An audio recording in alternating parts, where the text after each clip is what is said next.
말씀입니다. 오늘 제목은 말씀은 손전등입니다. 말씀은 손전등입니다입니다. 성경 구절입니다. 주의 말씀은 내 발의 등이요 내 길의 빛이니이다. 주의 말씀은 내 발의 등이요 내 길의 빛이니이다. 시편 119편 105절 말씀입니다.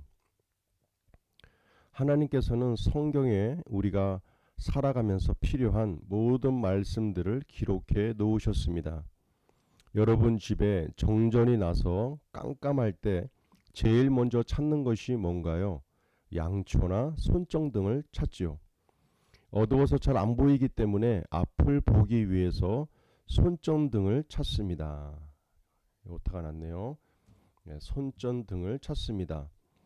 손전등으로 어두운 곳을 비추면 금방 잘 보이게 됩니다. 이처럼 하나님의 말씀은 손전등과 같습니다.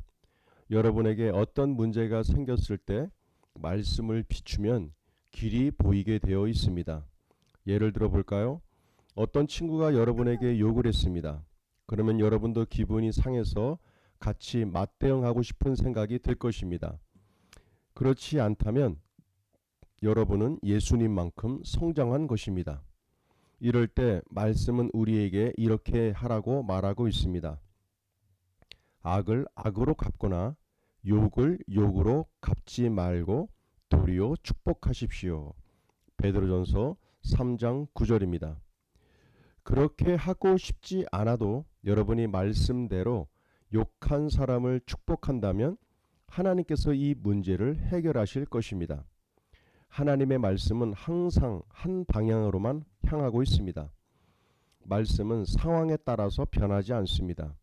여러분이 하나님의 말씀대로 순간순간 지켜 행한다면 하나님께서는 그분이 하실 일을 하실 것입니다.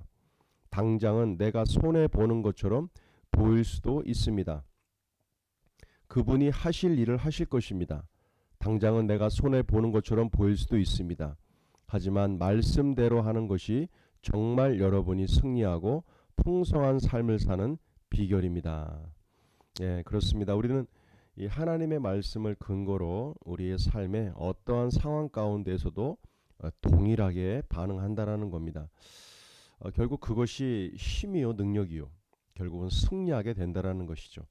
하나님께서 우리에게 주신 이 지혜는 인간의 지혜를 뛰어넘는 그러한 말씀드림을 우리가 알 수 있게 됩니다. 여기 이제 손전등에 대해서 비유했죠. 우리가 이제 불이 꺼져 있고 캄캄할 때 양초나 손전등을 찾게 되는데 우리 앞에 어떻게 해야 할지 모르고 어떻게 결정할지 모를 때 우리는 말씀 속에서 우리가 발견할 수 있게 된다라는 겁니다. 사람과의 관계 속에서도 우리가 악을 악으로 갚지 말고 욕을 욕으로 갚지 말고 도리어 그들을 축복하라 하신 하나님의 말씀대로 우리가 오직 할 수 있는 것은 축복인 것이죠. 또한 우리의 존재 자체가 빛이기 때문에 우리에게는 어둠이 없습니다. 우리에게는 빛이 있습니다. 하나님의 형상 가운데 있는 그 빛이 바로 우리의 본 모습이기 때문에 우리는 주어 짜도 빛만 나오고 그렇죠? 우리는 빛 가운데로 반응할 것입니다.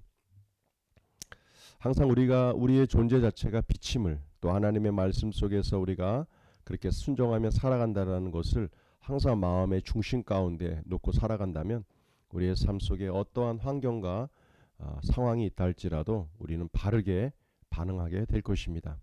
자, 문제풀이 볼까요? 주의 말씀은 내 발의 길이요 내 길의 빛이니이다. 내 발의 길이요 내 발의 등이요 내 길의 빛이니이다. 밝게 비춰주는 등불이 있기 때문에 우리에게는 염려할 필요가 없다라는 것이죠. 자, 선포기도입니다. 주님, 저는 모든 상황에서 주님의 말씀대로 행합니다. 말씀은 나에게 기준입니다. 예, 선포기도 3회입니다. 주의 말씀은 내 발의 등이요 내 길의 빛이니이다. 주의 말씀은 내 발의 등이요 내 길의 빛이니이다. 주의 말씀은 내 발의 등이요 내 길의 빛이니이다. 시편 119편 105절입니다. 짝꿍 기도입니다. 몸은 하나인데 많은 지체가 있고 몸에 지체가 많으나 한 몸인가 같이 그리스도도 그러하니라. 고린도전서 12장 12절입니다. 말씀 적용입니다. 오늘도 빛된 하나님의 말씀을 근본으로 기본으로 해서 우리가 빛 가운데 나아가며 말씀을 등으로 삼아 말씀이 원하시는 대로 우리가 순종하며 나아가는 그런 승리하는 하루가 될 것입니다. 오늘 하루의 삶 가운데도 우리에게 좋은 일이 생깁니다. 할렐루야. 수고하셨습니다.